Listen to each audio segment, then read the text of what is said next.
Atëhere, mirë mbrëma të gjithëve, mirë se erdhët, mirë se gjetëm njëri tjetrin.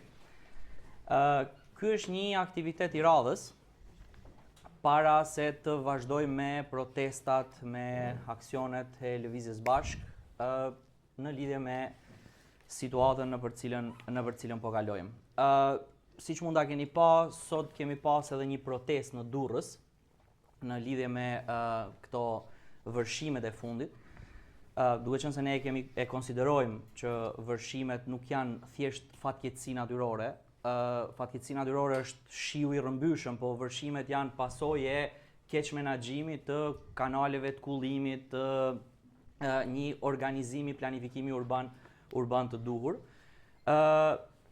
Dhe në vazhdimsi do kemi aksione dhe aktivitete tjera, sigurisht edhe protesta, do i vazhdojmë protestat të cilat i kemi nisë që në dhjetor, të cilat kanë nisë që në momentin që doli skandali i fundit i zëvendës kryeministres Belinda Balluku, i Akshit, edhe shumë skandale të tjera të qeverisë. Duke qenë se ne si Lëvizje Bashk që në fillim e kemi pas një tendencë që jo vetëm aksioni politik, po edhe diskutimet e shtruara, artikulimi i shtruar i problemeve, i çështjeve, artikulimi politik, e kemi vu shumë theksin tek artikulimi serioz politik, e kemi pat rrugës që këtë event sotëm ta bëjmë për të artikuluar mirë, qartë, shtruar pozicionin ton në lidhje me situatën, me gjitha ngjarjet që po ndodhin. Po përpiqesha të kuptoja pak situatën edhe gjeja një analogji për ta shpjeguar situatën që po ndodh, dhe më erdhi ndërmend një teori e një filozofi francez, Jacques Rancière, që flet për mosmarrveshjen. Dhe ai thot, mosmarrveshja nuk është kur dikush ne i themi një gjëje të bardhë dhe pala tjetër i thot e zezë, po kur ne të dy palët i themi e bardhë, por kuptojmë një gjë të ndryshme. Edhe më duket pak e ngjashme situata, sepse praktikisht ne dhe gjithë këto forca tjera opozitare në njërin anë, themi në dukje të njëjtën gjë, që duhet ik Rama, duhet rrëzohet Rama, por kam përshtypjen se nënkuptojmë gjëra të ndryshme. Kur ne themi duhet ik Rama, e kemi parasysh që Rama duhet ik me gjithë sistemin edhe këtë modelin që ka ndërtu dhe që ka nga pas, që përfshin edhe opozitën, që përfshin edhe atë që ne e theksojmë shumë fort oligarkinë ekonomike, dhe jo vetëm Rama si pozicion si kryeministër, sepse referuar edhe një herë këtij teoricieni, në fakt ajo që është politik nuk është thjesht menaxhimi i çështjeve, i punëve publike, jetës publike, po politik është pikërisht kjo çarja e madhe ku kërkohet ndryshimi i gjithë lojës, ndryshimi, rishpërndarja e gjitha pjesëve, jo një pjesë nga ajo e pushtetit. Dhe më vinte ndërmend kjo gjëja kur po flisnim, kur po bëhej diskutimi, edhe mbrëm, diskutimi debati që kishte Arlindi në një televizion, në lidhje me këtë qeverinë teknike ose tranzitore që e quajnë, dhe me zgjedhjet e parakohshme. Me qeveri teknike do të thotë që këta duan t'i ndajnë pjesët me njëri tjetrin edhe një herë, t'i rindajnë pjesët në raport me forcën që kanë. Ne po kërkojmë një gjë tjetër, po kërkojmë që të prishet gjithë loja dhe pjesët të riorganizohen, të rindahen nga fillimi. Kështu që në këtë kuptim kërkesa jonë është gati radikale, krahasuar me çfarë po kërkohet edhe po propagandohet shumë. Dhe në situata të tilla ku, si më thënë, situata duket pak komplekse, pak e vështirë për t'u shpjeguar lehtë, demagogët hidhen sulm për të dhënë zgjidhje të lehta. Bëjmë këtë, rrëzojmë Ramën, bëjmë qeveri teknike, bëjmë zgjedhje edhe u bë gjithçka në rregull, po mungon edhe një farë artikulimi, një farë trajtimi serioz i gjitha këtyre elementeve që ata, si më thënë, artikulojnë. Dhe kjo më duket problem, dhe mendoj që postimi që bëri Arlindi para disa ditësh i hapi rrugë goxha shumë, si më thënë, një diskutimi që mund të jetë më i shtruar. Unë kam disa pyetje për Arlindin, do bëj dhe ndonjë koment rrugës dhe pastaj pasi të mbarojmë do hapim diskutimin edhe për pyetje nga salla. Arlind, pyetja e parë që kam është çfarë po ndodh në këtë situatë, cilat janë këto forcat dhe faktorët që e shkaktuan spari situatën dhe cilat janë eksponentët në lojë, si me thënë. Muajt e fundit janë shembulli i asaj që në shkencën politike quhet krizë e legitimitetit. Që thot një forcë politike mund të ketë shumicë e deputetëve për të qeverisur, një sistem politik mund të ketë 90% të deputetëve, kuptimin e partive të vjetra në kuvendin e Shqipërisë, e prapse kemi një krizë legitimiteti ku shumica dërmuese e popullsisë nuk identifikohet më as me qeverinë, as me sistemin politik në fuqi. Unë do t'ju ftoja secilit prej jush që të bëni një bisedë me çdo që keni mundësi të flisni në rrugë apo në familje, dhe kam përshtypjen që shumica dërmuese atyre me cilët flisin do ju thonë kjo është situatë e neveritshme, këta që janë pushtet vjedhin pafundësisht, dhe ata që janë opozita formale kryesore të vendit, po luftojnë që të zëvendësojnë hajdutët në të njëjtën plaçkiti ose hajdutëri. Sepse kemi ardhur në këtë pikë, unë besoj që është reflektimi i atij parimi të vjetër që ndryshimet sasiore prodhojnë një moment ndryshime cilësore. Pra, sigurisht në Shqipëri është vjedhur shumë, sigurisht në Shqipëri është vjedhur vit mbas viti, mi po arrin një moment si puna e ujit kur valon që në temperaturë 99 gradë është ujë. Po shkojë 100 gradë Celsius, uji bëhet avull. Dhe këtu ndodh diçka e fundit, ndodh një skandal i fundit korruptiv, dhe këto dy skandalet korruptive, të Belin Balluku dhe të Akshit, unë kam përshtypjen që janë ajo pika e ndryshimit sasior që do të prodhojë një ndryshim cilësor. Në anglisht e kam dëgjuar, mbase është me origjinë arabe si shprehje, kur thonë se është një shuk i fundit prej kashte që thyen shpinën e gamiljes. Dhe gamilja mund të mbajë, por momenti i fundit, ai si thua fijet e fundit kashtës që i vendosen mbi kurriz, bëjnë që gamiljes ti thyhet shpina. Unë gjithsesi mendoj se çdo pyetje mbi situatën, ndoshta duhet lidhur me një pyetje tjetër, me pyetjen se pse deri më sot Rama ka fituar, pse ka sjell idenë e pathyeshmërisë vet, dhe ai shkrimi im këtë ka dashur sfidonte. Pra idenë e rrejshme, iluzionin se Rama është i pathyeshëm. Dhe po bëja djendar kjo llogari, gjeta të dhënat e pjesëmarrjes së qytetarëve në zgjedhjet pluraliste në historinë e Shqipërisë nga viti 1991 në vitin 2025. Po e nis nga fundi. Në vitin 2025, në zgjedhje brenda Shqipërisë, pa llogaritur votën e diasporës, kanë marrë pjesë 42.25% e qytetarëve me të drejtë vote. 42.25% e qytetarëve. Në 31 mars të vitit 1991, ku për herë të parë në Shqipëri u zhvilluan zgjedhje pluraliste, a i gjeni dot sa ka qenë përqindja e pjesëmarrjes në zgjedhje? 99%. Pra kur ne filluam lojën demokratike, 99% e qytetarëve, ndoshta përveç atyre që mund të kenë qenë smur në spital, në gjumë apo ku diun çfarë, kanë marrë pjesë në zgjedhje. Dhe shtrohet pyetja, si përfunduam nga 99% në 42.5%. Sigurisht një përgjigje është emigracioni. Por nuk është vetëm emigracioni. Sot që flasim, nuk janë 60% e shqiptarëve në emigrim. Mund të jenë 40 aty rrotull, por nuk janë 60% e shqiptarëve në emigrim. Atëre duhen gjetur arsyet e tjera. Dhe unë po i shifja vit mbas viti pjesëmarrjen zgjedhje. Në 91-shin ishte 99%, në 92-shin për shkak besoj unë të emigracionit ra në 91.5%. E vazhdon pastaj 89%, 72%. Rënja më e madhe ka qenë pas 97-s, pas vizitit 1997, në vitin 2001 pjesëmarrja ka qenë 53% dhe ka vazhduar në rënje pjesëmarrja. Dikush mund thotë është vetëm emigracioni faktor. Mirë po, shqiptarët ikin çdo vit sipas statistikave diku midis 40.000, 50.000, 60.000 qytetarë e lënë Shqipërinë. Mirë po, trendi rënës i pjesëmarrjes, në fakt sëmbrapset shumë interesante në dy palë zgjedhje. Pra, kemi rënje nga 91-shi në 2025-ën, por janë dy palë zgjedhje ku kemi rritje në raport me zgjedhjet e kaluara. Dhe këto janë zgjedhjet e vitit 2009, ku ku kemi një rritje me 1.5% të pjesëmarrjes, dhe zgjedhjet e vitit 2013, ku kemi një rritje me 2.7% pjesëmarrjes. Në 2009 dhe 2013, me sa duket ka qenë momenti i fundit ku sistemi i vjetër partijak ka frymzuar ende një pjesë konsiderueshme të shoqërisë. Në çdo zgjedhje të tjera kemi rënje.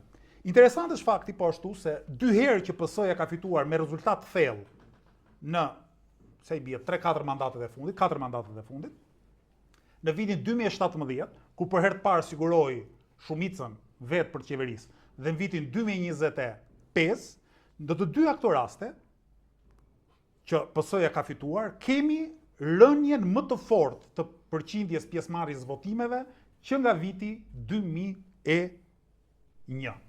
Në 2017 rënja ka qenë me minus 6.7%, në 2025 rënja ka qenë me 4.08%. Çfarë duhet të them me këto shifra? Që përgjigja pse fiton Edi Rama nuk është, siç thonë të gjithë ata përveç nesh. Përgjigja e parë nuk është nga frika e njerëzve. Se po të ishte nga frika, trendi do të ishte gjithmonë në zbritje dhe kurdoherë. Arsyeja kryesore pse fiton Edi Rama është nga dëshpërimi i njerëzve. Nga mendimi se nuk ka alternativë. Nga mendimi që janë të gjithë zullumqar dhe kësaj hajde votojmë zullumqarin fuqi. Ju sugjeroj që pas këtij takimi të shkruani në YouTube Jesse Jackson, Davidi dhe Goliathi. Është një fjalim i famshëm i një pastori dhe aktivisti amerikan. Jesse Jackson quhet, afroamerikan, kandidat një 2-3 herë edhe për primaret e prezidenciale të Partisë Demokrate Amerikane, dhe në 1984 Jesse Jackson ban një fjalim. Dhe thot pse ka fituar Ronald Reagani në 1980. Dhe bën një llogari thjesht. Thot, në këtë shtet Reagani ka fituar me 20.000 vota para. Në këtë shtet nuk kanë votuar 200.000 afroamerikan, 200.000 hispanik, 300.000 student, kaq punëtor e aq punëtor. Dhe arrin përfundimi që Ronald Reagani atëherë dhe nëse mund të bëjmë analogjinë, Edi Rama sot fiton prej asaj që mund të quhet ajo që quhen margin of despair, që po duajmë ta shqiprojmë, do ta quanim diferenca ose hendeku i dëshpërimit. Dhe përgjigjja që jep Jesse Jackson në atë fjalim është prap analogjia e Davidit dhe Goliathit. Dhe thot, mos u ankoni kurrë për atë që ju mungon, përdorni atë që keni në dorë. Dhe tregon historinë e një djalit vogël, Davidit, që kishte përballë një luftar gjigant, Goliathin, edhe Davidi i vogël mori hobet, mori një copë gur për atë që kishte në dorë dhe ja veshi kokës Goliathit për ta rrëzuar. Pra mesazhi i tij, dhe unë po përpiqem ta përcjell dhe vetë si mesazh, është ky: me gurët që na gjende në dorë, pra me fuqinë tonë, me karakterin tonë, me entuziazmin tonë, me optimizmin tonë, me shpresën tonë, të dalim të luftojmë sepse nuk ka Goliath që fiton. Goliathi, Rama, oligarkia e gjithë këta në radh parë fitojnë për asaj që quhet hendeku, faktori dëshpërim. Dhe ta sfidosh kundërshtarin në terrenin e vet, të thuash që unë do përballem me ty në zgjedhje, siç bën Lëvizja Bashk, që nuk guxon ta bëj asnjë parti, është mënyra më e mirë për të thyer atë që mund të quhet miti i pathyeshmërisë. Pra ti thuash Ramës, dil aty, kur të gjithë mendojnë që po bën zgjedhje do fitojnë sërish, madje ata që kundërshtojnë Ramën thonë që po bën zgjedhje Rama do fitojë 100 deputet, 110 deputet. Dhe drejt ta haj pse? Si ka mundësi? Si mundet që kemi kaq pak besim te shoqëria jonë, te populli ynë, po fundi edhe tek vetja jonë. Që ndoshta ky është thelbi i asaj që kam dashur të them më herët. Forcat politike që propozojnë, si me thënë, alternativë një zgjidhje për situatën, kam përshtypjen që vetëm ata që kanë vetbesim për të shkuar në zgjedhje, edhe që ndihen të fortë për të shkuar në zgjedhje, kërkojnë për të shkuar në zgjedhje, ndërsa pjesa tjetër do i gjë që është e lehtë. M'duket sikur duan me kap një copë pushtet në mënyrën më të lehtë mundshme. Të dalësh në zgjedhje do të thotë sfilitesh, praktikisht të dalësh në terren, bëjnë atë që bëjnë partitë tradicionale.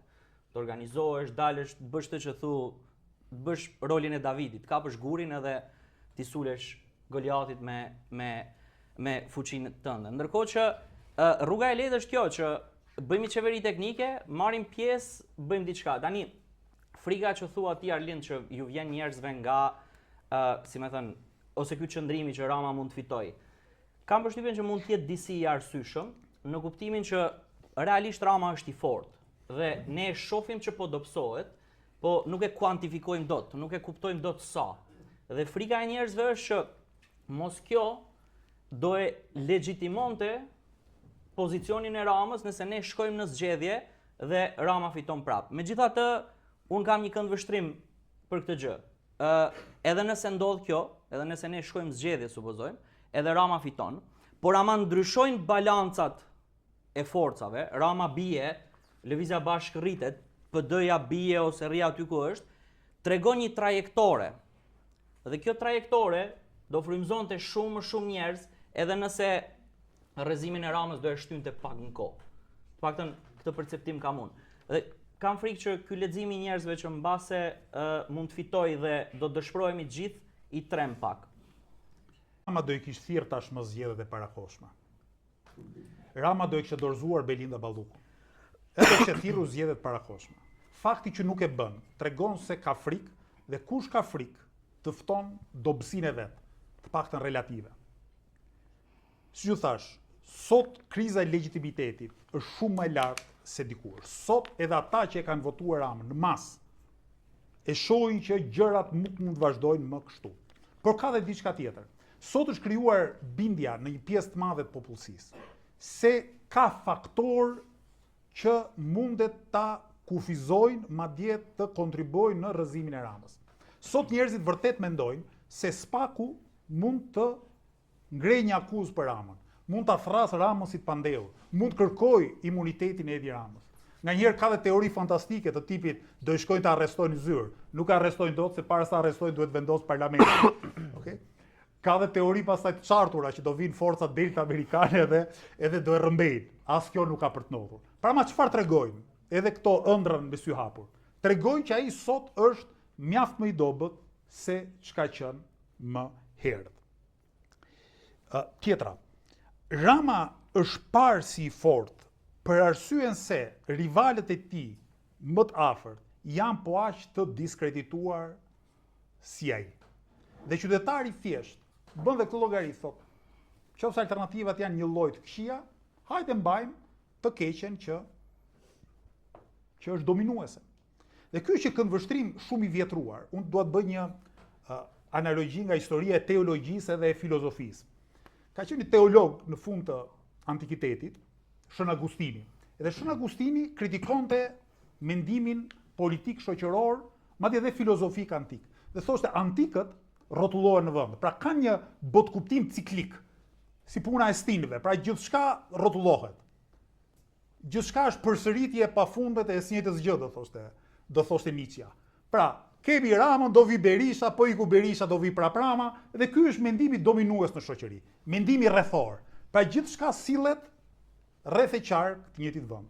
Tani Shën Agustini, duke qenë teolog i një feje të re, një feje monoteiste, një feje revolucionare për kohën, thoshte që jo, thoshte me lindjen e Krishtit ose me ardhin e Krishtit, nuk kemi më ecje rrethore, po kemi ecje drejtë, kemi ecje lineare. Pra kemi një qëllim ku të shkojmë. Është ideja e shpëtimit, është ideja e drejtësisë në mos mbi tokë në botën tjetër. Dhe mua më duket sikur Lëvizja Bashkë e ka këtë cilësi që të kërkojë risin. Tani, për ta dhënë ndoshta në mënyrë çik më letrare këtë që dua të them, po lexoja para ca ditësh tregimet e Borgesit, dhe ka një tregim ai quhet Shëlbyesi mizor Lazarus Morel. Edhe besoj mënyra se si ai e hap këtë tregim tregon shumë për politikën shqiptare deri më sot. E kam shënuar këtu. Thot Borgesi. Më 1571 fra Bartolomé de las Casasit i erdhi shumë keq për indianët që vdirreshin skëterrave punërënda të minjerave antiliane të Arit dhe i propozoi perandorit Carlos I importimin e zezakëve që të vdirreshin skëterrave punërënda të minjerave antiliane të Arit. Pra, këtij frati i erdhi aq shumë keq për indianët që po torturoheshin, sa i kërkoi perandorit, hajde marrim zezakët nga Afrika që torturohen zezakët në vend të indianëve. Këtu tani në mënyrë të përmbysur është logjika e politikës shqiptare deri më sot. Pra, na vjedhin këta që na vjedhin, po alternativa është një tjetër që na vjedh njësoj.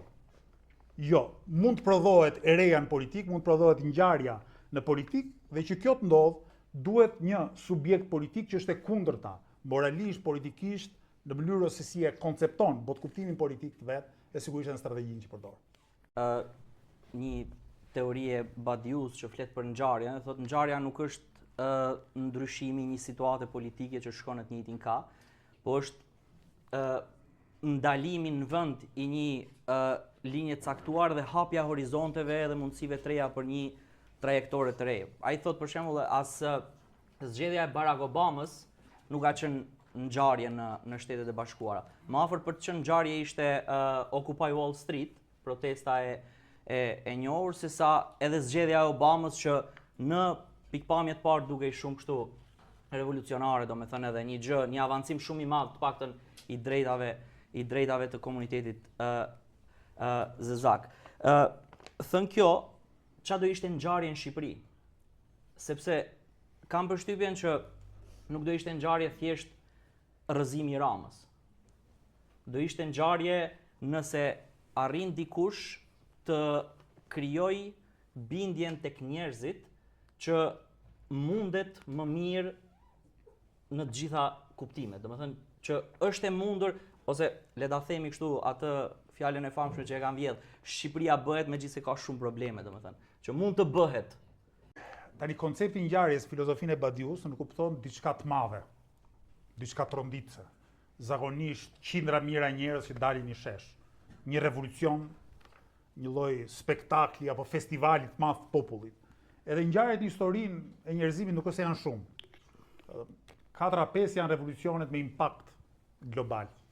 Por prapë se prapë më pëlqen çik më shumë Zizek se sa Badiuja, i cili thotë mirë është ngjarja, po më e rëndësishme është të analizohen efektet e ngjarjes. Pra çfarë ndodh pas një ngjarje të madhe? Në Shqipëri ngjarje e madhe do ishte nëse ne në protestë që thrasim tani së afërmi, të mblidhen mijëra vet, 10 mijëra vet. Edhe të kishim një zinxhir protestash, edhe të binte qeveria, mirë po prapë se prapë kjo nuk mjafton. Sepse dikush mund shtronte pyetjen, çfarë do të ndodh pastaj? Çfarë mënyre qeverisje do kemi? Çfarë institucionesh do ngrejmë? Çfarë modeli zhvillimi do të shojmë përpara? Si do t'i nxisim njerëzit që të mos jenë vetëm spektatorë të politikës, por të jenë edhe pjesëmarrës në politikë, të jenë edhe vendimarrës, të jenë edhe kërkues. Dhe në fakt kjo ndoshta është akoma më vështirë se sa organizimi i ngjarje. Dhe në fakt ngjarjet historikisht nuk janë të parapërgatitura nga ndonjë subjekt. Janë shpërthime spontane të pakënaqësisë qytetare. Askush nuk e parashikonte në 13 korrikun e 1789-s, se në 14 korrikun e 1789-s do dilte populli i Parisit në rrugë, do çironte kështjellën mesjetare dhe burgun e Bastijës, dhe prej andej do ndryshonte jo vetëm historia e Francës, jo vetëm historia e Evropës, po historia e gjithë botës. Askush nuk mund ta parashikonte. Siç nuk mund të parashikohen sa e sa ngjarje të tjera. Është shumë e rëndësishme çfarë do ndërtohet pas saj, dhe prandaj po ashtu ngulkëm që procesi pas ngjarjes do duhet të jetë një proces i udhëhequr nga ide. I udhëhequr nga jo vetëm dëshira, por edhe plane, edhe programe. Duhet ju lexoj një citat edhe t'ju ftoj cili nga politikanët shqiptar e ka thënë. Ne, thot ky politikan shqiptar, kemi shprehur gjithmonë indiferencën tonë të plot për të gjitha teoritë.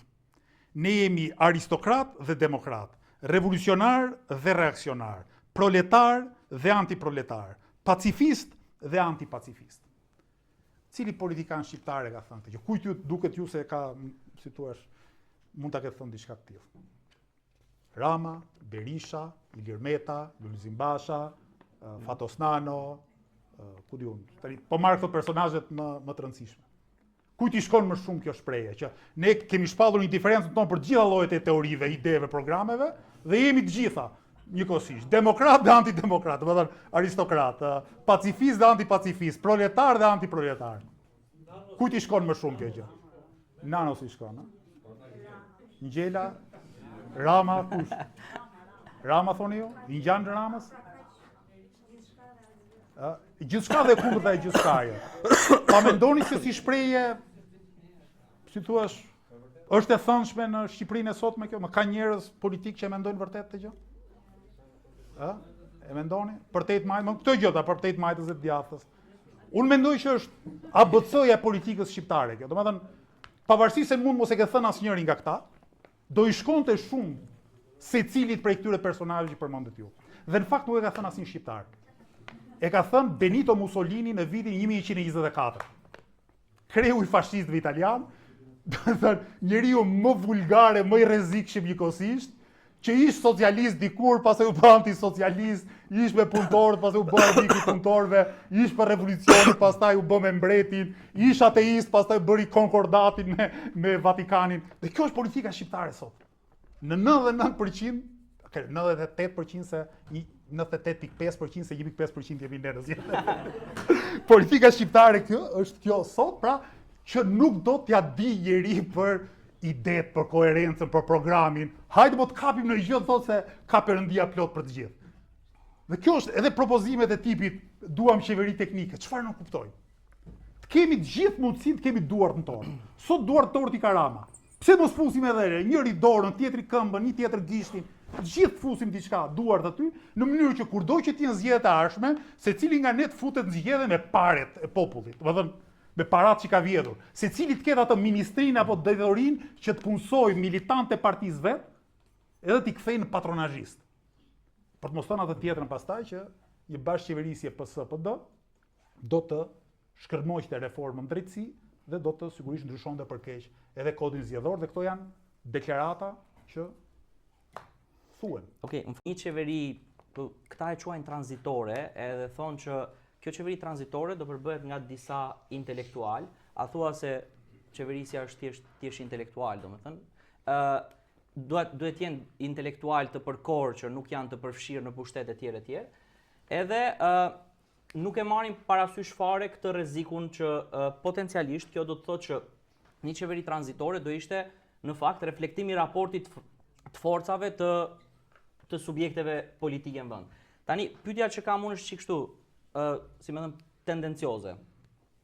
Nëse ndodhte kjo, a do ishte fare pa rol nëse kjo opozita, le të themi, do kishte qëllimin e ndershëm dhe të drejtë që ta shfrytëzonte këtë qeveri për të luajtur gurët në funksion të një ndryshimi situate?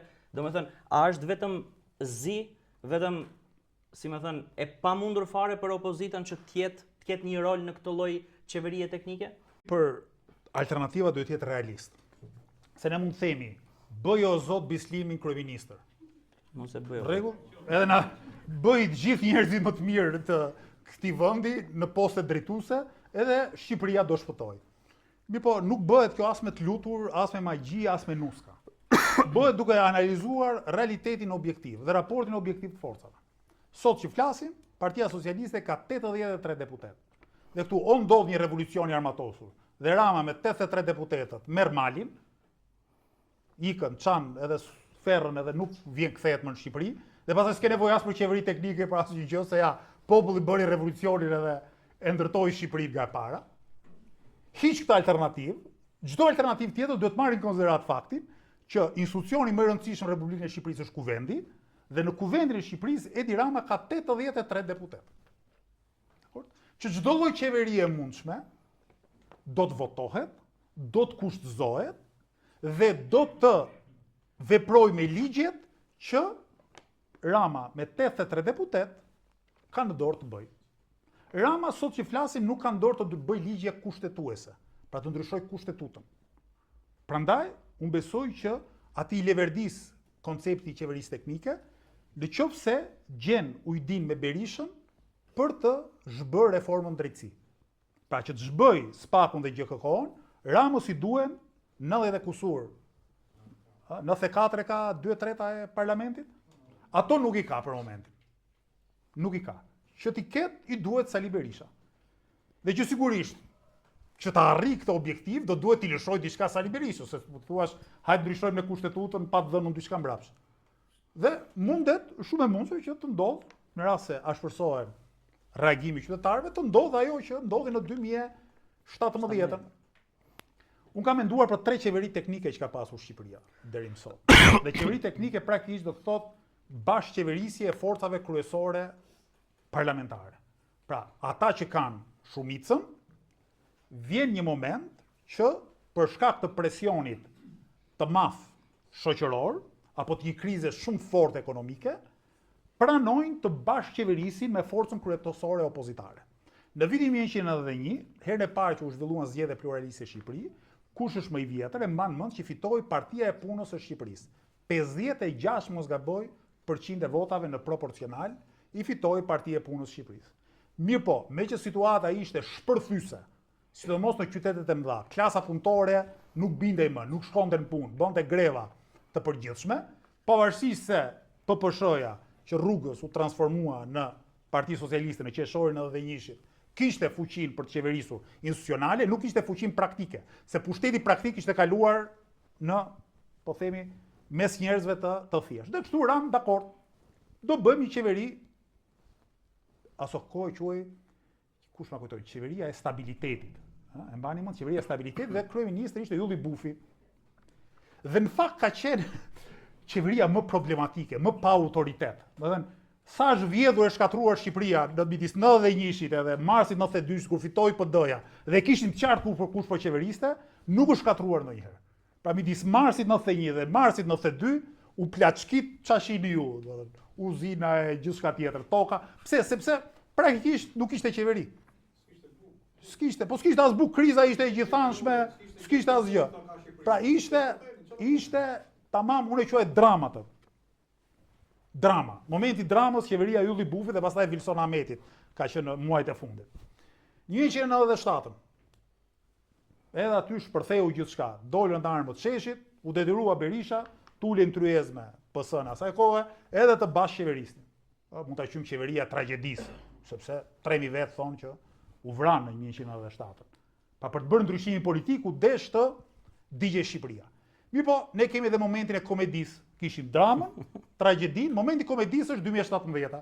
Ku e di Rama me Lulzim Bashën, s'bën as dramë as tragjedin, me thënë drejtën, se drama e tragjedisë pavarësisht efekteve që kanë seriozitetin e tyre, ka një lloj, edhe madhështie ta quajmë kështu, edhe pasione të mëdha, edhe heronjtë e kohës.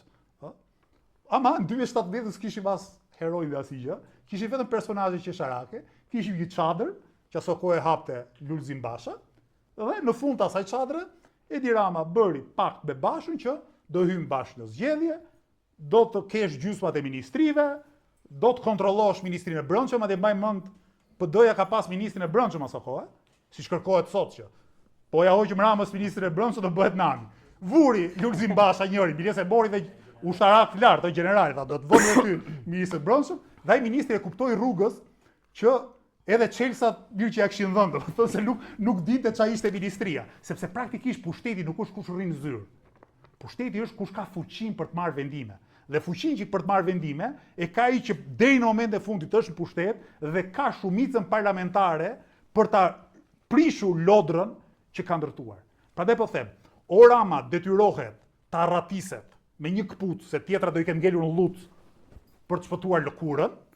Dhe kjo do ishte alternativa revolucionare, dhe pastaj s'ke nevojë as për qeveri teknike për asnjë gjë, do të thotë se zgjidhen kollaj punët, ose qofse Rama është vërdall, qarkullon lirisht, do jetë faktori përcaktues i çfarë do lloj qeverie tjetër. Prandaj them është ëndër në diell ajo që asikur ka më shumë gjas që të bëhesh ti kryeministër se të ndodh ajo që ndodhi pak më herët. Dhe e them këtë gjë, jo se të më vlerësoj ty, po e di që s'ke ende pasaportë shqiptare.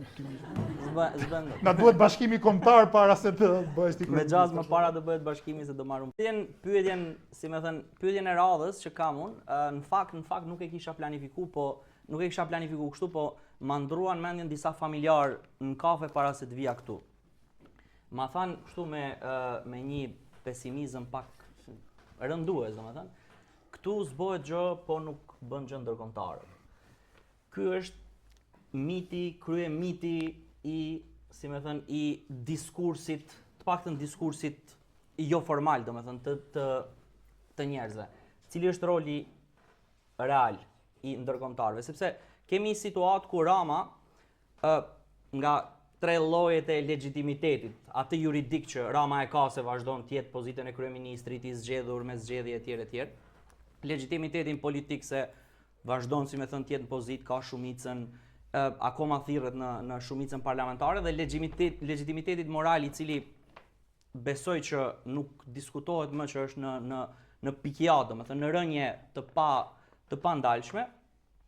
Shpresa e njerëzve prap vazhdon si me thënë paktën e për diskutime tjetë që të vëjnë dorë dërgomtarët edhe na shpëtuan nga situata. Cili është roli real? Si me thënë, fillim dëshpërimit edhe ndjenjës pafuqisë. Tani sigurisht në parim të paktën, sa më i vogël të jetë një shtet, aq më i rëndësishëm është faktori jashtëm. Për Kinën ka më pak rëndësi situata ndërkombëtare se çka për Shqipërinë, sepse superfuqi ekonomike, industriale, shkencore, ushtarake, çfarë do liu. Për SBA-n akoma dhe më pak ka rëndësi. Sigurisht për një vend vogël ka më tepër rëndësi faktori gjeopolitik. Mirë po, prap kjo rëndësi nuk shprehet në subjektin që do qeverisë. Hiç në një rast ku kemi një parti që kërcënon projektin gjeopolitik të Shqipërisë. Pra, po ndoshta të kishte një parti këtu që mund të merrte pushtetin, dhe thoshte do dalim nga NATO-ja, do bëjmë aleate të Rusisë, kështu me radhë. Kjo do bëjë e rëndësishme kjo që thua ti. Domethënë ndërhyrin drejt për drejt në zëvendësimin e elitës politika vendase. Kjo nuk ka për të ndodhur, mendoj unë, në Shqipëri.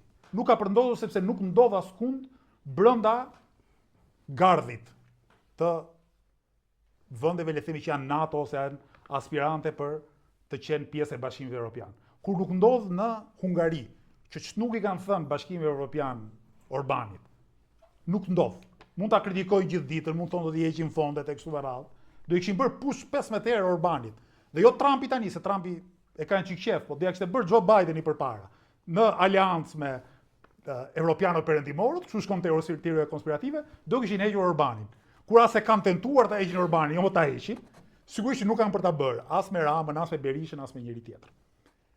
Ajo që mund të bëjnë ndërkombëtarët, unë shpresoj ta bëjnë këtë rast, është që nëse këta ustallarët e vjetër duan atë që thash, që nëpërmjet qeverie teknike të zhbëjnë ligjet e reformës së drejtësi, ata të ushtrojnë presionin e tyre që mos bëhet kjo gjë. Pa ti thon Ramës, nëse ti e bën këtë gjë, harroje integrimin në Bashkimin Evropian. Dhe po ja hoqë Ramës datën 2030, ai nuk ka më pasaj asnjë lloj kauze.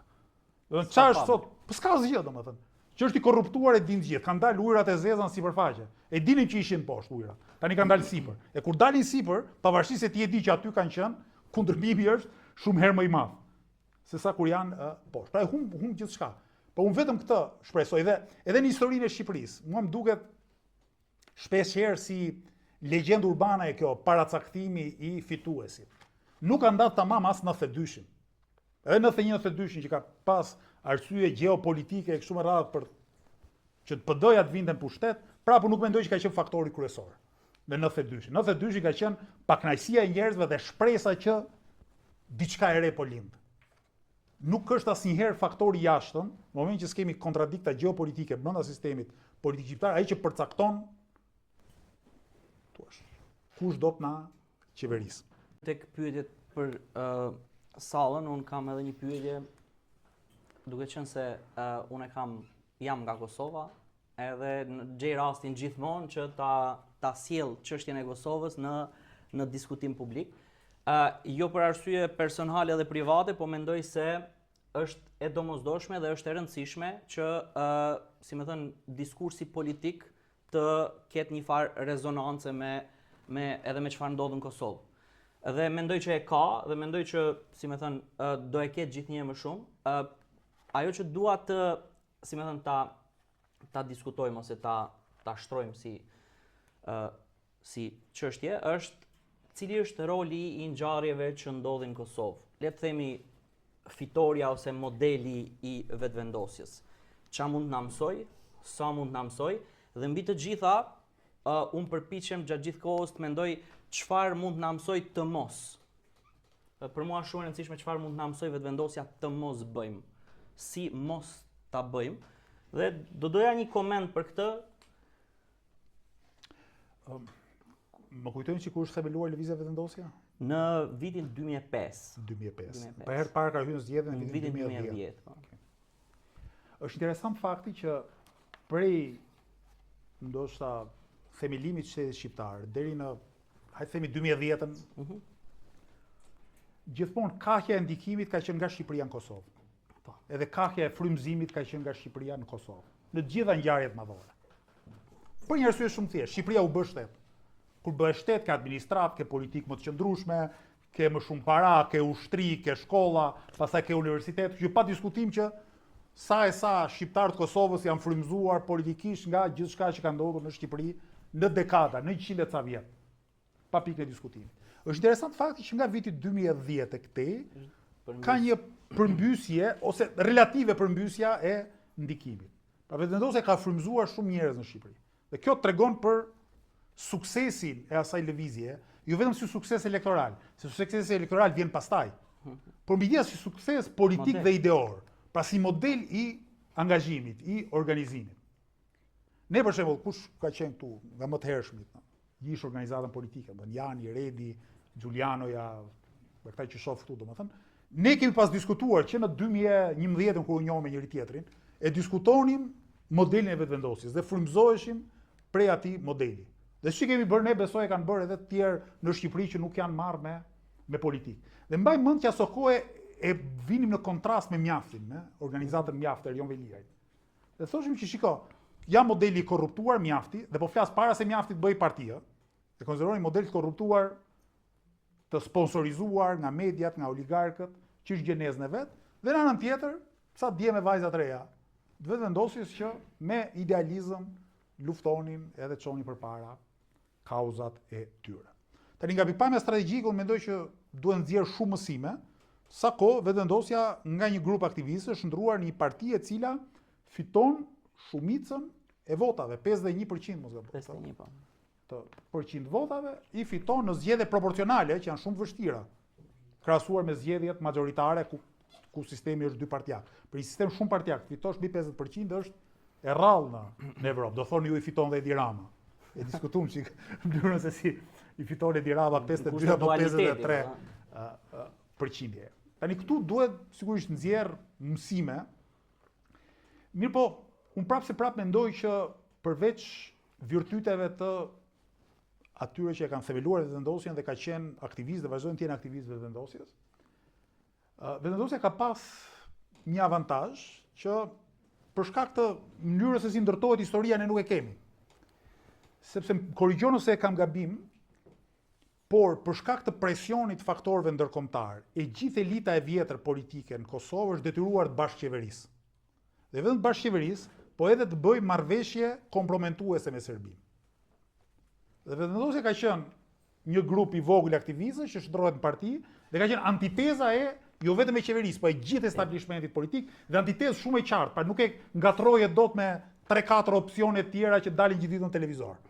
Sepse çdo opsion tjetër merrej përvesh nga amerikanët dhe evropianët dhe futej brenda koalicionit edhe drejt të negociatave me Serbinë.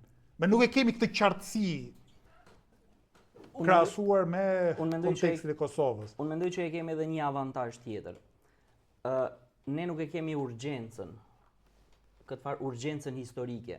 Po ta shohësh vetëvendosja që në fillim artikulonte domosdoshmërinë e ardhjes në pushtet shpejt, se për ndryshe iku gjysma e Kosovës. Marrëveshja me Serbinë, asociacioni, edhe marrëveshjet e mëhershme, dhe kjo lloj urgjence, në fakt, në bindjen time, vetëvendosjen disi e ka korruptuar në kuptimin që kanë qenë të detyruar të bëjnë disa kompromise, qoftë edhe parimore, se po ta shohësh për shembull në një këndvështrim pak më, si më thënë, më detajuar qeverisjen e vetëvendosjes, ka një largim nga idetë e majta. Ka një farë ose një farë ftohje, le të themi, nuk është tërheq, po ka një farë ftohje. Ato janë aty dhe temat kryesore që i rraf edhe me të cilat e dominon diskursin, janë këto temat e kësaj urgjencës historike. Dhe mendoj që ky është avantazhi i madh, sepse ne nuk e kemi këtë urgjencën historike që po nuk erdhëm ne në pushtet, iku gjysma e Shqipërisë. Mendoj që, si më thënë, ky ka qenë disavantazh që vetëvendosja elektoralisht e ka përkthyer në vot, në diskurs për vot, po që në fakt, si më thënë, e ka zbej çika të rolin tradicional fillestar që ishte gati, si më thënë, revolucionare, frymëzuese. ndoshta ke drejt, sepse i njeh situatën në Kosovë më mirë se unë. Mirë, po nga ana tjetër më nuk pëlqen fakti që ne s'kemi urgjencë. Jo, urgjencë historike në kuptimin e... E kuptoj çfarë duhet thuash, domethënë po mendoj që edhe ne jemi përballë një urgjence dhe ne duhet të sillemi si urgjencë. Tani sfida e një partie është si të sillet me urgjencën tashmë historike dhe Shqipëri të ndryshimit rrëjsor të sistemit politik pa u komprometuar. Pra pa të ceduar parimet e veta. Pa rreshtur së foluri kundër oligarkisë. Unë do ju ftoj gjithëve ju që jeni në këtë sallë që qofse mbas ca vitesh nuk dëgjoni asnjëri nga ne që të flas kundër oligarkisë, ju ftoj të mendoni që ne tashmë kemi tradhtuar. Qofse mbas disa vitesh nuk do na dëgjoni ne të flasim për punëtorët, për drejtat në punë e kështu me radhë, ju shtyt mendoj që ne kemi tradhtuar. Kupton? E sfida jonë është që të zgjerohemi, të fuqizohemi, po duke ruajtur shtyllën tonë kurrizore. Sigurisht që programi ynë i taksimit mund të ndryshojë. Tatimi mund mos jetë 23%, mund të jetë 22 ose 24%. Këto janë gjëra ku një parti i përshtatet realitetit edhe situatave ekonomike të vendit. Po marr vetëm këto dy raste. Po heshtëm kundër oligarkëve dhe po heshtëm për punëtorët, ta dini që kemi tradhtuar. Unë s'besoj që do e bëjmë ndonjëherë, por e jap këto si paralajmërim.